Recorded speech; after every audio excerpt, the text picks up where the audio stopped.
My name's Tyler Trotter. I'm a barber at Razor Sharp Barber Shop right now.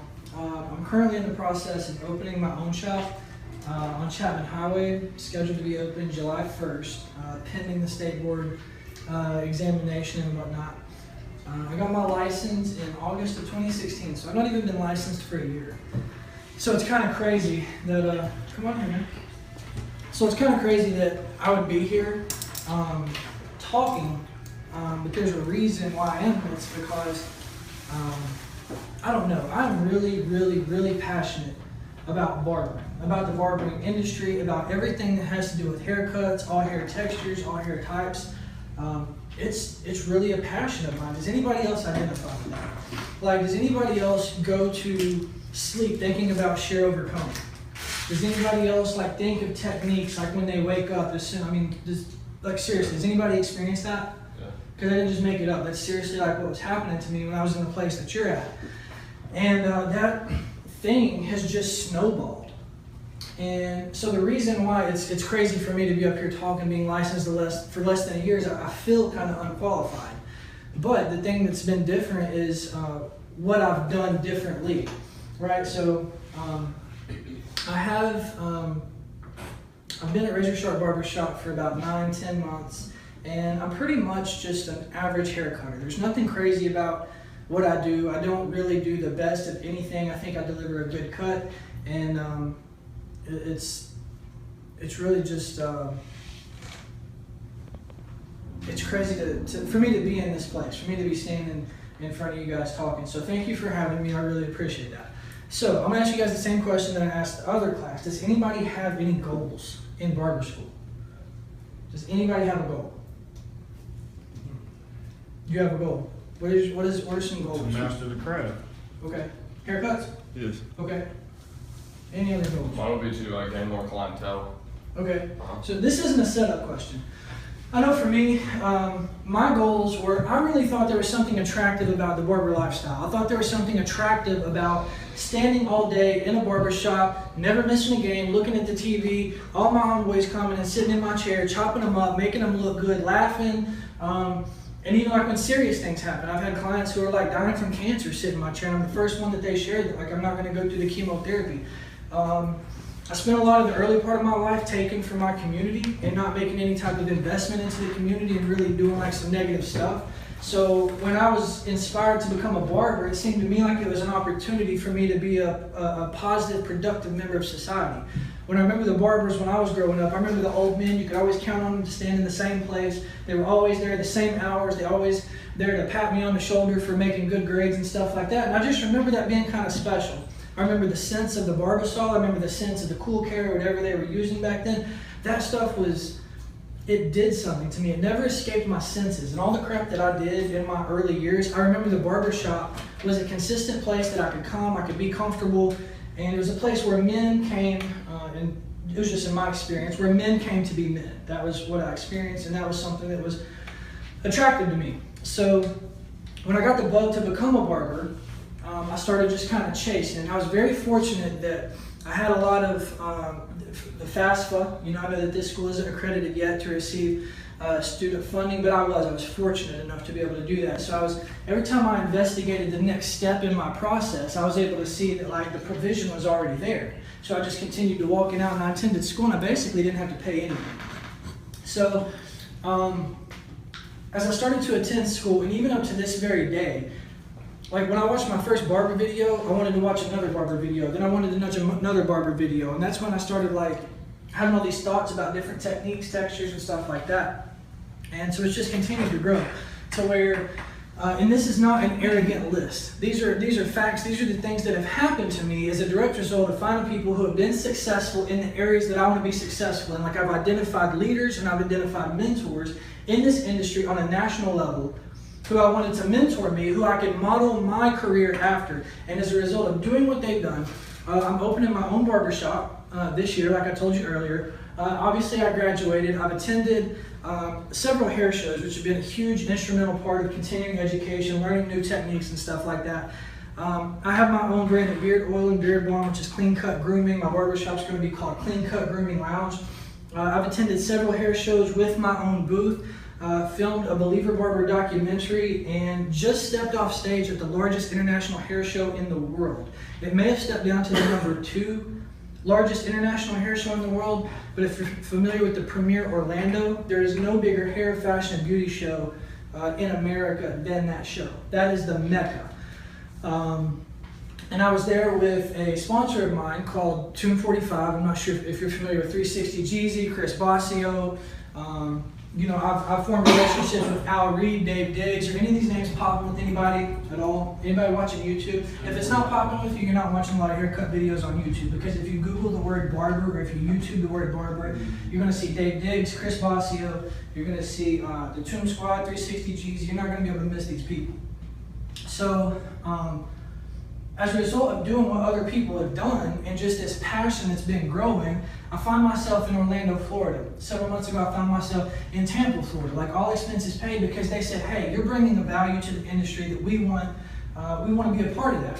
So I'm going down there, and it's like 360 Jeezy interviewing Chris Bossio with Christian Perez in the middle. And again, if these names aren't anything for you, whatever, it's all cool, you can look it up.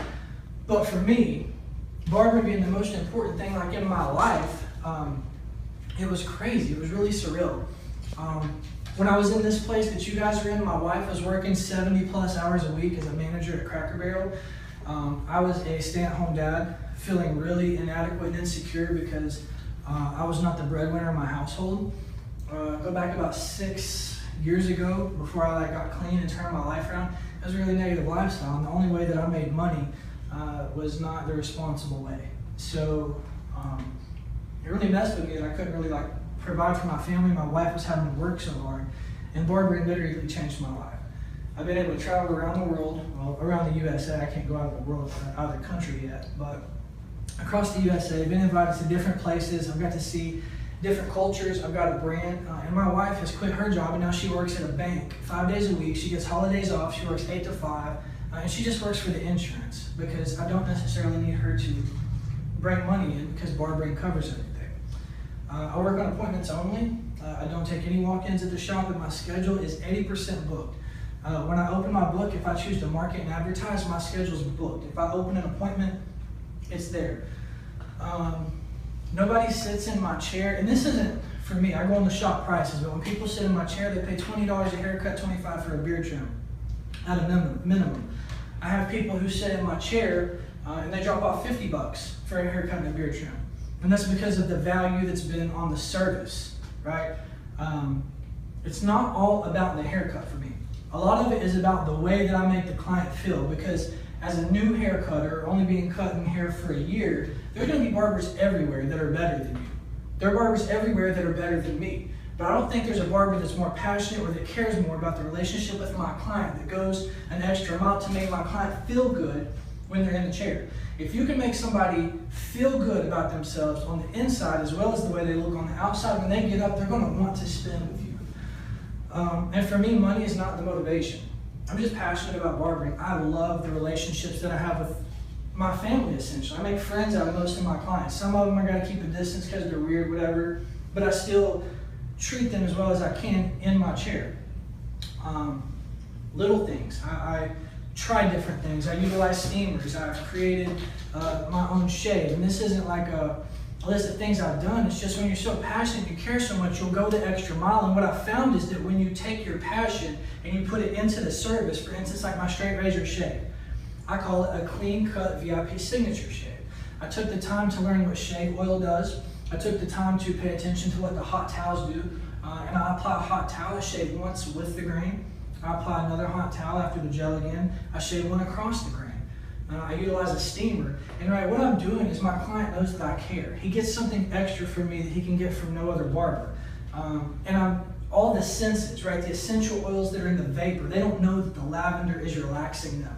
And that the tea tree oil is working as an astringent and already healing their skin before I start to shave them. So you do one shave with the grain, one shave across the grain, and you then give them a mini facial. Well, they think I just signed up for the clean cut signature shave, but they got all this 45-minute service. And it's about making people feel good for me. So when they get up and they pay for that $40 shave and then tip $20 on top of it, I just made $60 in 45 minutes. So these are the things that have qualified me to speak to you guys being licensed less than a year. And all I really want to do is I want to help. Like the thing that somebody gave to me, right? Al Reed was one of my very first mentors. Who knows who Al Reed is? Okay. Al's Millions. That's right, Al's Millions. Has a company called Average Barbers Making Above Average Money. And what he does is he focuses on the service. Like while you're getting your haircut skills up, there's other things that you can focus on, and you can keep people in your chair. You can maintain and raise the value of your services so that way you can support your family and do what you need to do while you get better as a barber. Right? So I bought his book. Any barber who puts out information with regards to how they got to where they are. Like if I see somebody that has what I want, I have to do what they do. If I want to go to a place that I've never been, or if I want to see some things I've never seen, I got to go somewhere that I've never been. So I have to have a willingness to get outside of my comfort zone. Sometimes it means calling them on the telephone and being like, yeah, my name is Tyler. I just know that you're doing this thing and you've been really successful at it, and I admire that and I look up to that, and I'd really like to apply that in my life. I want to know if you can help me. Can you tell me some practical things that I can do? And sometimes they say stuff like, yeah, I actually wrote a book. You should buy it and read it. Al did that. So I actually bought a book. I read it, I highlighted it, the instructions, and then I actually went out and applied it. It feels really weird and really uncomfortable to see somebody in the mall and to say, hey, what's up, man? I don't know who does your hair. That's a really good looking haircut, but I want to let you know that I'm a local barber in the area. And if you're ever looking for somebody if your barber's ever out of town or something like that, I just want to let you know that my services are available. Here's my card. That's uncomfortable, right? But it's what I've had to do. Like there's not really a lot of growth for me that's taken place outside the comfort zone. Something that I want to do is I want to educate internationally. I want to help people in the same way that I've been helped, which means I have to start here. I love doing this. Like this is my second time doing this, but I love sharing this information because I don't know who it's going to resonate with or who it's going to click with, but I know that for me, like when I'm opening my barbershop, I can't just have hair cutters in there. I have to have somebody that's willing to learn how to do the waxing. I have to have somebody that's willing to learn, that's willing to do the facials behind the shaves, that's willing to arch the eyebrows, that's willing to lay their client back every single time for the lineup. Because the clean cut grooming service, we focus on the experience, right?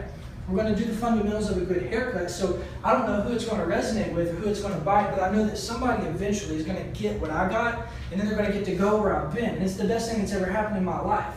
So any opportunity that presents itself in this industry, I don't want to miss it. I wasted the first 26 years of my life doing drugs, missing my kids, everything, catching charges like I'm a felon, all kinds of stuff. Man, the barbering industry provided me with a way. I made more money doing cutting hair than I ever made selling drugs. I wasn't the best drug dealer, but I wasn't a shabby drug dealer. I could keep a couple grand, before the drugs actually took over, and I was a bottom of the gutter drug addict. Like I lost my kids to CPS, like all of that stuff. I literally was at the bottom. I was the junkie that you see on the side of the street. I'm talking about crusty socks and everything.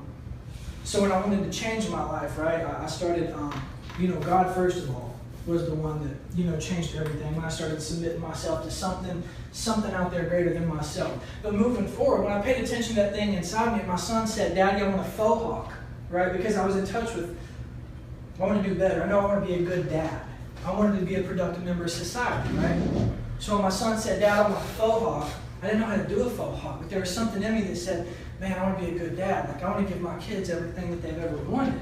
Not to spoil them, I just want to be a present dad. When I cut my son's hair, it was very nurturing for me. It was very affectionate for me to cut my son's hair. So when I paid attention to that little thing in my spirit that was like, man, I wish I could have given him a haircut, and I followed it up, here I am. And it's a beautiful place to be, and I wouldn't trade it for anything. All I'm really looking is for a place to deposit it. So if anybody has any questions, any concerns, anything that you want to talk about, I brought Al Reed's book. I've got it for $4 cheaper than it is on Amazon. I've got those here. If you guys want one of those, I can sell you those. If you want to know anything about my experience, transparency is the value that I have. Because when I look on YouTube, all these barbers have already made it. They're already on the stage. They're already in the suits. They're already on the microphones. They're already fading up and chopping everything. And they're already driving Ferraris and all this and that. But how did you get there? And my value is in the transparency that I bring from day one. If you go on my YouTube channel, you can see my first videos before I even had a set of clippers, ever. I said, I'm going to become a barber. My wife is my only subscriber, and I'm going to be successful at this. I said, I already have the success in front of me. Now it's time for me to go get it. That's my first video. So, I mean, there's something divine in nature about that all by itself, leading up to now. So I'm just looking for a place to put it. So I guess my question to you guys is, what do you want? Like, what do you want to do? Is there any way that I can help you achieve your goals? I know some of you guys already have experience in haircutting. I've done a lot of research on some of you guys. I can tell you guys about yourself. Because if it's got to do with barbering, I pay attention. I follow your social media accounts. I pay attention to what you're doing. So I just want to know where I can put it. So what's on your mind? What do you think about? What do you want to know? What can I help you with that's going to help you in your career as a barber? Does anybody have anything that they've thought about, that they want to talk about at all? I mean, mainly just finding kind of like a system, a finesse, you know, just like all the little tools and all the little things you have as a barber. It's like a lot to take in, man. You have to take in all these little tools, these brushes, these sanitizing sprays, you know what I mean? So I'm just not kind of getting it all in my head, like how am I going to be laid out, how I want it to look whenever they come up to the chair, you know what I mean? Because it's nice when everything's laid out nice. You don't just want to be like fumbling over all your equipment while you're doing your service. So Absolutely, I get that. just trying to have some finesse with it, you know what I mean? Repetition. Yeah. Repetition. When you do stuff over and over and over, you just get better at it. You can't help that. When you come to school on a regular basis, you get better. I remember when I was in school, all I really wanted to know was learn how to fade. I just want to know how to fade intuitively, right? That lever, right? I want to know how to make it work. I want to know how to like do the trigger play with the lever to achieve the goal. Because up till when I first started, I was just doing what I saw in the videos, and I didn't really understand what I was doing. But through repetition only through repetition, through doing 100 bald fades. There was one bald fade where I was working, and then I saw up high the hair was longer. So I opened the lever a little bit, saw that it didn't touch anything, closed it just a little bit, and knocked the bump off, and I saw that it fixed it, and I realized that it had become intuitive. And it was like a click.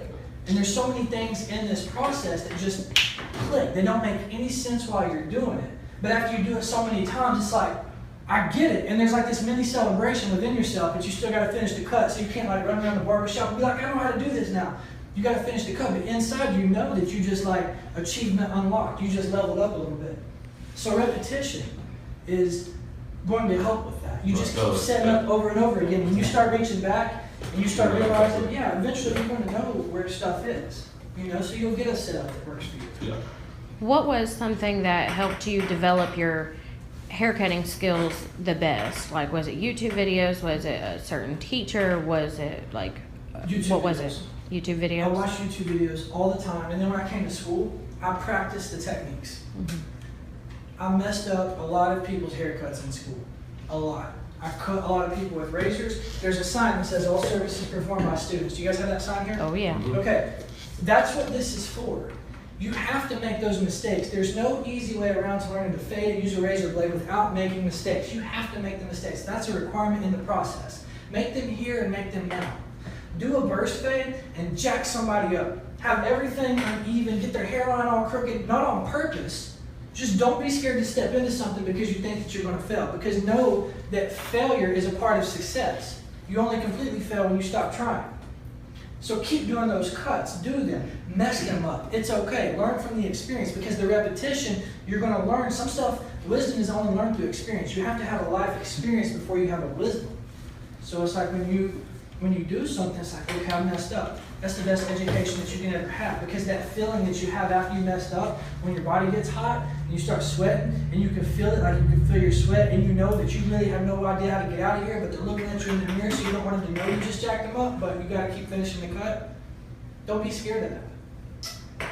I mean, I know it's hard not to be scared of it, but like for me, I have to be uncomfortable to get better. That's just been a part of my process. And I didn't know that when I started. That's what I'm going to share with you now because nobody really told me that.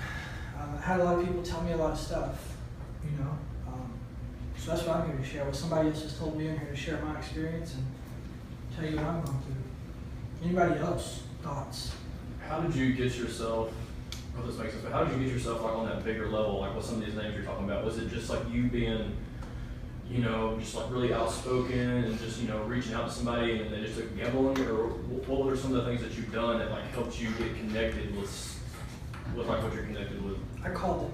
Called them? I called them. I found their social media information. I found their Instagram information. I sent them a message.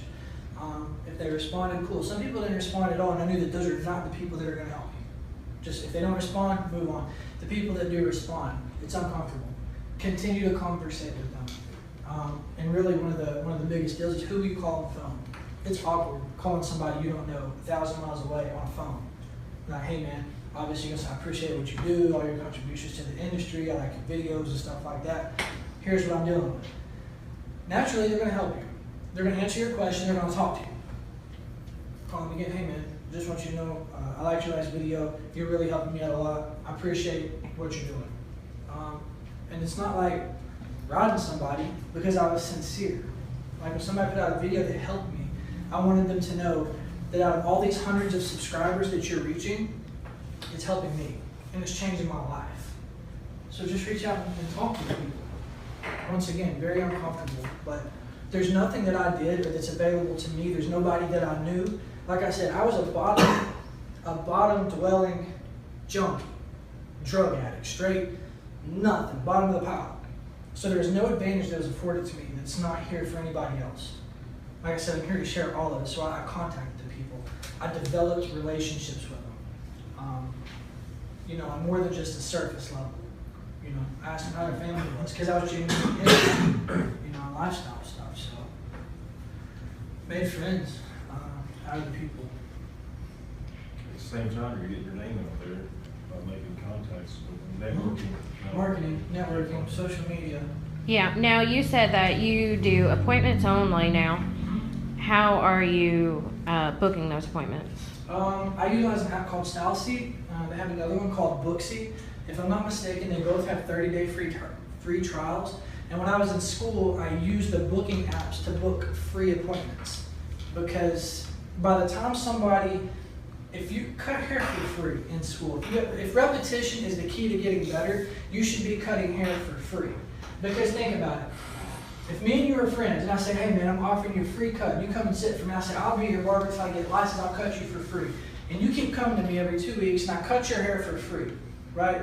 We've got a whole year worth of spending time. You are already vested in my success. You're spending your time, which time is money. Time is the most valuable thing that we have because we can never get it back. So if you're spending your time to sit in my chair so that I can cut you for free and get repetition, learn how to become a better barber, you're investing in my success. So by the time I get licensed, it's not even fathomable to think that he's going to go to another barber because I start charging for haircuts. Because the other barber also charges for haircuts. I'm your barber. So the most people that I can cut for free in barber school, please believe those people are going to follow you. If it's not a demographic issue, if it's not a geographic issue, the people that you cut for free in barber school, that you develop relationships, they will be your clientele for life. That's what I'm learning. The people that I cut in barber school, I had so many people follow me out of there. All my friends. Man, I go to a get together with my friends and I look at the cuts and sometimes I'm just like, wow, I literally cut everybody's hair. It'll be a room like this. And it's just, so that's how I started doing that. I would suggest create profiles on the free booking apps. When the 30-day profile runs out here, go to the other app. If the 30-day thing goes out here, get a new email address, do another app. And then you got to continue to plug your app on social media and let people know this is where you book your appointments. You have to train your clientele. You have to groom them. I don't want just any Joe Blow walking in off the streets because there's no consistency in that. For me, I have 3 kids. I have a wife. Like I said, I'm looking to live my life. I want the freedom that comes along with being a barber. I want to be able to make my own schedule. So when I book my schedule, if I want to take a lunch, I'll block off an hour. I just go on the app, block off an hour. The appointment's not available. So I know I've got an hour for free. Today, normally I would be working. I just blocked it off in my schedule so I could do this. I don't have to worry about my clients aren't saying, oh, Tyler's not showing up to work, none of that. No. I work on appointments. There's no appointments available. It's cool. I'm coming back to work tomorrow. My book is 98% full all the way. You good, Craig? Mm-hmm. Okay, cool. Yeah, so, I mean, it's training. People told me appointments will never work. And I was going to the barbershop, and I'm not saying that appointments are the way to go because I don't know how your life is set up and I don't know what your goals were. And my job isn't to tell anybody what to do. I'm not going to tell you the law's better than Andis. I'm not going to tell you what's going to work for your life. What I'm telling you is what's worked for my life and why I enjoy doing the things that I've done. Some people are walk-in barbers, and that's dope. Like, there's nothing wrong with being a walk-in barber. just for me, I like the freedom that I get along with making appointments and with, being able to exercise. If I got anniversaries, birthdays, if I just want something, sometimes I'm at the shop at like 6:30 and 7 a.m. a lot of times, and I'm there until 6 p.m. Like there's a lot of 14-hour work days that have gone into my investment. But this whole thing has been about investment, like seed, time, and harvest. Like you have to plant something and you have to invest on the front end, right? And then you have to maintain it and you have to watch it, and then you get the fruits of your labor. But you can't get the fruit of the labor without planting the seed. It's just like any investment. It's like you invest money, you wait for it to build up so you can draw on your return, right? You can't just invest something and say that's good. I mean, it's a true fundamental principle of life. So if you understand that time is money and it's the most valuable asset and resource that you have, you invest your time first, because a lot of times we don't have money to start with. So invest your time. I invested my time in watching the videos, talking to the people, practicing doing free haircuts. I would drive 30 miles to Maryville to do a #1 all over just so I could feel what the clippers felt like going over somebody's head and I could become familiar with it. Be willing to do those things. If you're willing to do, the return is going to be equal to the investment. So if the only time you talk about barbering, see barbering, anything about barbering, is when you come here, and you only come here 3 or 4 days a week, that's going to be your max. Now at any time you can choose to invest more into yourself and into your craft, but you can only pull a return on what you invest. Does that make sense? I was talking about, like, sometimes I get to talking, it's like I'm telling myself something, which is cool, because like I need to say this stuff because it stays true for me. I don't know what question I was answering there, if that made any sense, but yeah. Oh, that was you. Yeah. With the appointments. Yeah, when it comes to clientele, did a lot of these people just initially come into the shop, they were walking, No. you cut it? So the shop you first started cutting at, you've always been appointments? Absolutely. They give me a... Since day one? Yep. They told me when I came in, I need you to pick. Because it wasn't fair for me to set up appointments and say that I'm appointments only, right? And then to pull the walk-in haircuts away from the other barbers. If I say I'm appointments only, right, then that's what I need to do. Because there was a period in the very, very beginning when we had to work that out through experience, because it was like somebody sitting down and I didn't necessarily have a cut. I didn't jump in the shop at 80% full, but I also didn't that's jump what I mean. How did you build to that point? Continued to free haircuts, going to the mall, taking pictures, posting on social media, staying active, going to the mall, passing out my card, having that exact same dialogue that I just said right there. That was my script. You know, I would see a trash haircut and I would compliment it. Your barber does a really great job. If he's ever out of town, I specialize in those cuts. This is where I'm at. I'd love an opportunity to earn your business if he's out of town or anything like that. A lot of times they'll not be satisfied because obviously you identified that the haircut's trash. They come and sit in your chair, you make them feel good about themselves in your chair, and when they get up, you just earn the clientele. And that's the other barber's fault for not making his client feel good before they got out of the chair. I want clientele that's going to stick with me. I would never try to steal clientele from another barber because that's unacceptable. But if a client chooses, you don't do that in the barbershop, by the way. You have to go out in public, you know. But if I see somebody in public and they sit in my chair and they're satisfied with my services, I mean, that's what I work for, you know. So are most of your clients did you start with just your friends, or have they all been pretty much, like if you had a ratio of friends, complete strangers, what's more of your clientele? It's weird that you say that because I have to go through my clientele and I have to think about the people who started as complete strangers who I've now formed relationships with. And right. I'm going to say friends. I don't go out to eat with my clients. So it's probably more strangers now that started out. I had a couple friends, but social media. Everything I was putting on there, something about a haircut, free haircut. When people see something come across their feed that says free haircut, that draws attention. They don't really care how good you are if it's free. Right. You know, they can assume that you're going to be a little bit, so people would come in, try me out. I'd make them feel good with the conversation. I'd make sure they didn't leave jacked up. You know, and if I did jack something up, I'd ask for help. So yeah, that's how my clientele got built. Do you want to transition over to Angela? Yeah, absolutely. Jared, have Because we a got question. 30 minutes. How long did it take you to like get your speed up to where like instead of a 45-minute cut, you could do it in 15 or 20? I don't do a haircut. I do a haircut in 30 minutes. I do a haircut and beard trim in 45 minutes. Sometimes it runs 5 minutes over, but I'll say it took about the time I hit the shop, about a month or two after I hit the shop after school, I was going into that 30 minutes. So if you guys want to, we can take this whole class in here. I'm going to do a bald fade on my man Craig. He was one of the first people. I actually did a bald fade video on him on YouTube.